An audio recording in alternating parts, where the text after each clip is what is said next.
Straight line braking isn't always the fastest way, but it's usually the safest. Try braking later to find your limit, and when you're ready for the next step, check out the trail braking lesson.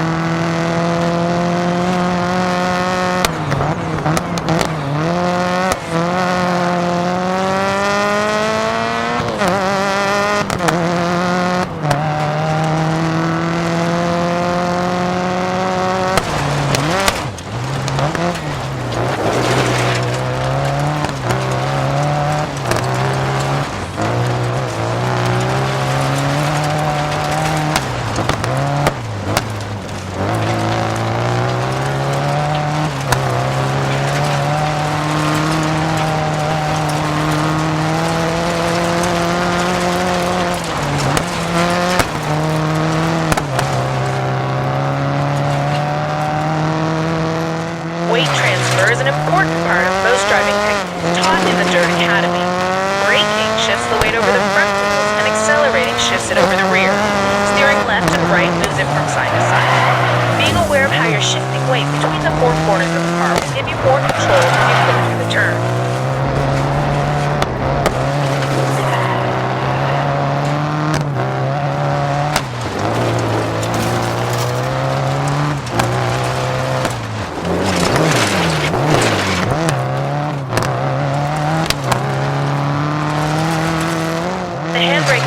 Relatively low speeds to get the car to turn in a tighter arc. It can help you master corners that would otherwise be difficult or slow to drive around. You only need to hit the handbrake for a moment to get the car to rotate.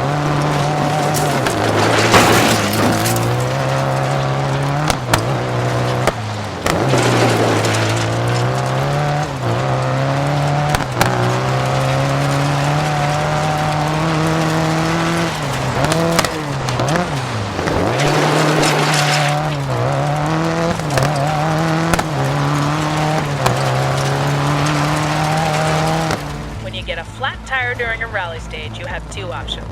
Stop to repair it or limp the car to the end of the stage. Sometimes driving it out is your only choice, like when you don't have a spare. And it may be faster to limp it home than to spend the time making the change. When you're driving with a flat tire, the car is going to be unstable and prone to understeer and oversteer. This can be especially problematic on two-wheel drive cars when the puncture's on a driven wheel, like when you get a rear flat on a rear-wheel drive car. When a tire goes flat, it loses its shape and it gets floppy. If you keep driving on a flat, the tire can come right off the rim or rip apart, which can lead to bigger problems. The faster you drive, the worse it is. There are a couple of signs to look out for that tell you you're driving too fast on the tire. First, you'll feel a vibration through the car that gets worse with speed. To help prolong the life of the tire, try slowing down to a speed that reduces that vibration. Second, a flat tire is noisy. That's because it's out of shape and it's rubbing in the wheel arch. Again, reducing speed can stop the noise and help keep your tire from breaking apart. Throttle control is crucial for managing oversteer and understeer, especially for rear-wheel drive vehicles. Using partial throttle when your wheels start to slip will help you control a slide and restore stability. As you get more experience, try giving it more gas to find the limit of the car to get faster times.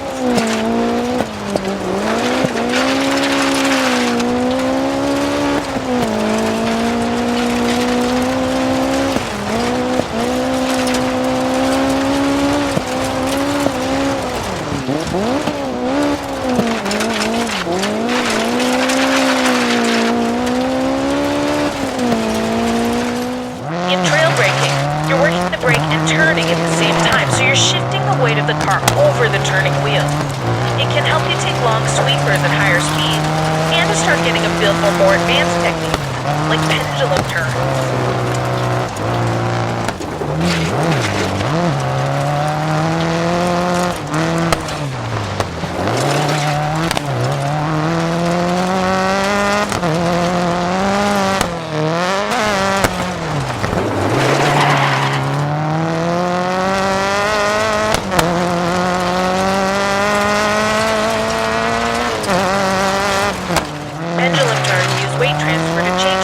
Direction of travel while scrubbing off minimum speed. To make this move, turn the wheel away from the corner and brake to initiate a slide. Then release the brake, turn in, and hit the gas to pendulum the weight around. When it works, it's magic.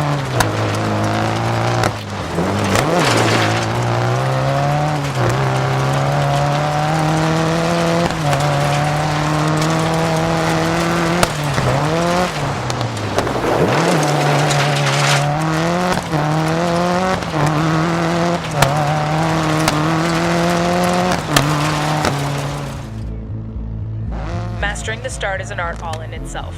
In rally, it's not uncommon for drivers to be separated by 1/10 of a second at the end of a stage, so a good start could be the difference between winning and losing.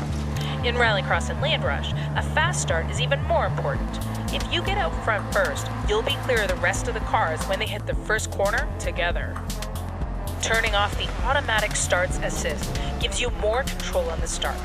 For manual starts, you need to hold the handbrake while you build up your engine revs, then release it when it's time to go.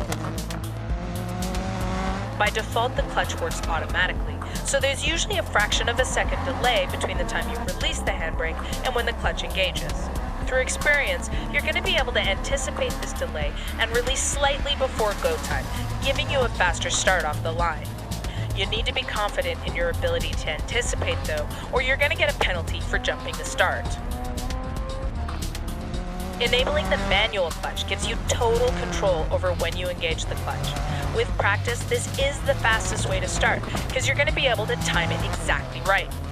But you need to be more aware of the surface you're on because each one calls for a slightly different technique. Dry gravel requires the least precision. Dumping the clutch spins the wheels, digging you into the ground where you should find traction right away. Wet conditions can be a little tricky because you might find mud under your wheels that doesn't offer much grip, so you'll want to go easier on the clutch. Tarmac requires you to feed in the clutch progressively, since the shock of dumping the clutch can damage the drivetrain. Snow also requires a different approach. Too much clutch and you'll be spinning your wheels. So allow the car to roll forward slowly to establish grip, and then feed in the clutch to gain speed and avoid wheel spin.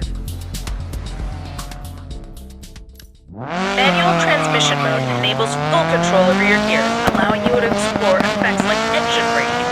Be wary of wheel spin causing your engine to rev too high. If you shift up too early, you'll find it difficult to build speed. You'll be able to accelerate faster on pavement when you've got better grip.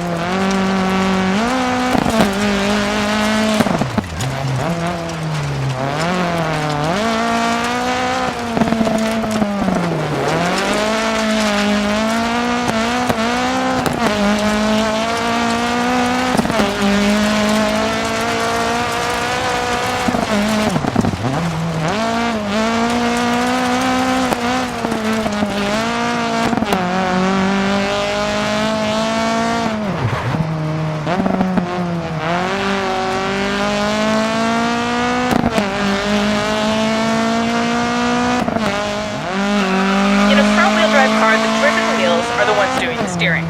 At low speeds, the steering wheel feels sensitive, but at higher speeds, you'll find understeer becomes more of a problem.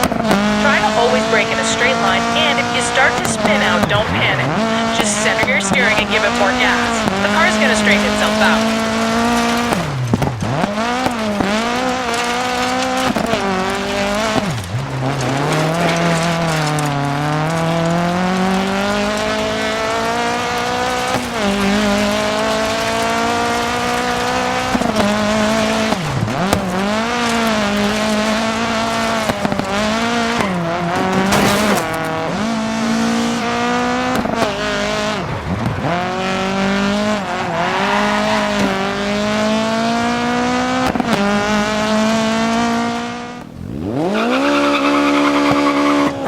Drive cars are prone to throttle oversteer, so you need to be gentle on the gas to stop them from spinning.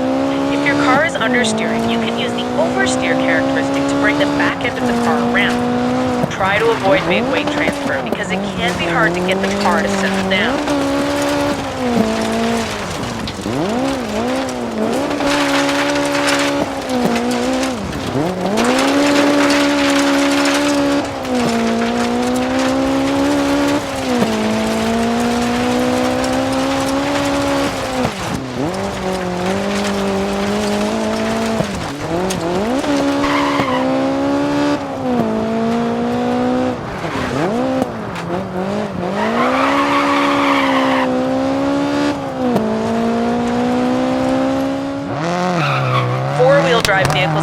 very stable through turns, so you're probably not going to be dealing with unrecoverable understeer or oversteer.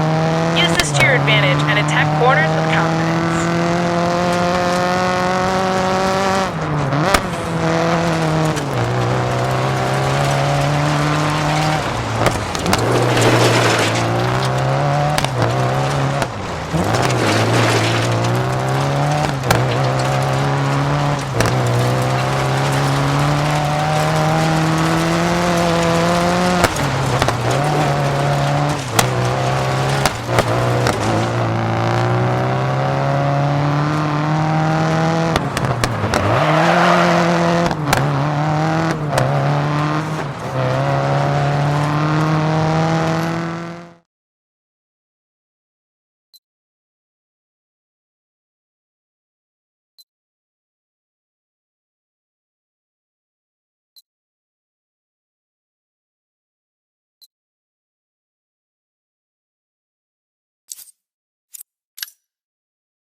On slippery surfaces, the car slides more and is less responsive to direction changes. Adapt your racing line and begin your moves earlier. You get traction by digging into the surface using careful throttle control and assertive steering inputs.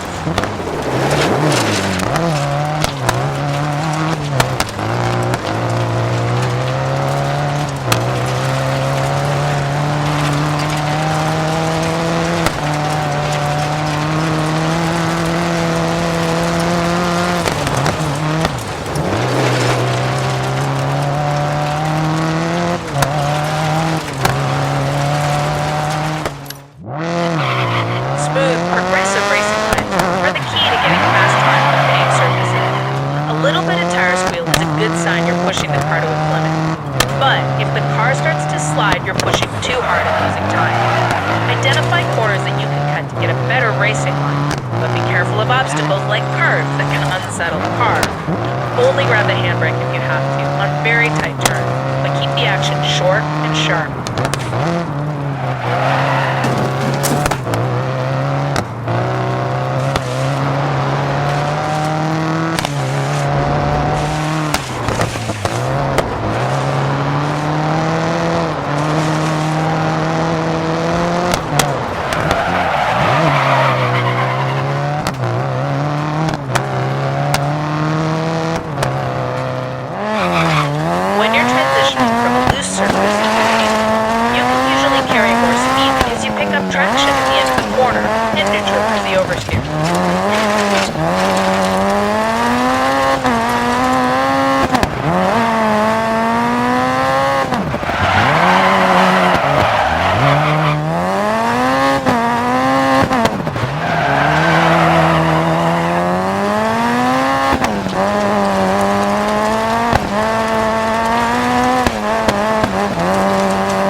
Are exclusive to Sweden and present a unique challenge.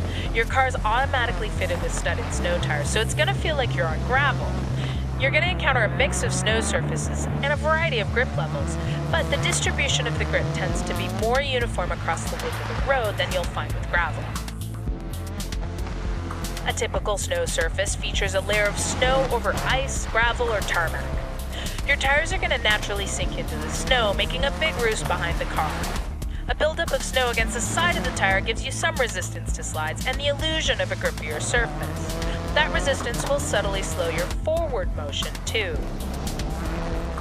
You'll also find patches of compacted snow, a much harder surface the tire doesn't sink into.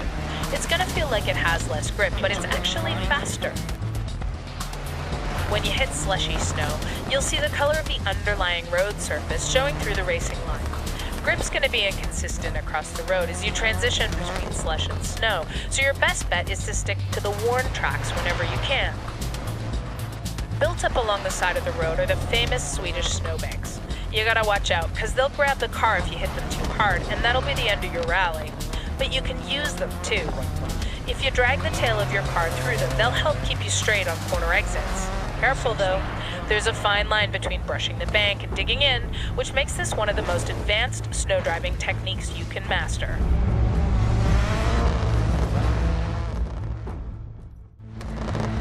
Throughout your career, weather's going to play a huge part in your successes and your failures.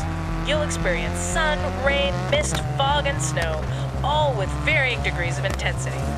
The characteristics of the track surface are going to change from stage to stage, and sprawling vistas suddenly change from beautiful scenery to deadly sheer drops hidden behind a thick layer of fog. Each condition demands your respect and requires a different approach to driving. Sunny conditions give you the best visibility of the track ahead, and if it hasn't rained recently, the surface will also be dry. In rally, push hard when it's sunny and dry to make up for time lost in wet conditions or to gain an advantage if the weather changes. In rallycross and landrush, visibility can actually be worse due to the dust and debris kicked up from dry, loose surfaces. Try different lines to avoid getting lost in your opponent's dust. Wet conditions reduce grip levels, and depending on how heavy it's raining, can impact visibility. In rally, put your faith in your co-driver in low visibility conditions and adjust your attack to compensate for the reduced grip. In rallycross and landrush, visibility will be better on loose surfaces, but settled water on pavement is going to cause a lot of spray. Fog is only a consideration in rally. When it occurs, it can severely reduce your visibility, and it'll test the trust between you and your co-driver. Keep an eye out for any obstacles beyond your co-driver's control, like stranded cars, and consider taking it slightly easier in these conditions if you can. Snow is exclusive to Sweden, and it's one of the most challenging surfaces you can drive. Your car's going to be surprisingly capable in its snow setup, but the snowbanks and overplow at the side of the road can be punishing if you get offline. Managing wheel spin with careful throttle control is key to maintaining traction. If snow is falling as you drive, visibility can be a challenge, so consider when to push and when to play it safe. Driving a night stage can be one of the toughest challenges in rally. With corners and obstacles obscured by darkness until the lights pick them up at the last second, you need to put your complete trust in your co-driver to continue to post fast stage times. Supporting your main headlights, an additional light pod is attached to your car for night stages. This casts a far stronger beam, adding a lot of illumination to the road ahead. It's important you don't damage your lights during the stage, otherwise you'll find yourself in pitch black in the middle of nowhere. If there's no service area before a night stage, be careful where you put the front of the car. Any serious damage could also prevent the light pod from working when it's attached. If you do have damaged lights when you get to the service area, check the event details to determine if there's a night stage coming up. If there is, your lights can be repaired by fixing the body lights component in the service area. Your crew chief will also prioritize your lights if you ask him for his recommendations.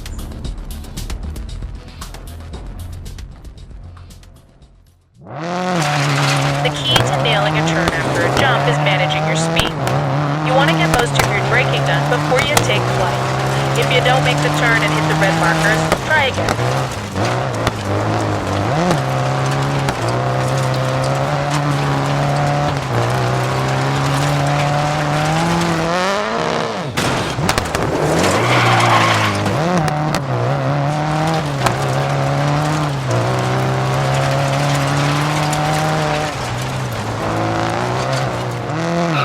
Water resistance can have a huge impact on your car, so it's important to understand and anticipate its effects. With experience, you can start to use it to your advantage, like if you're slowing down for a corner.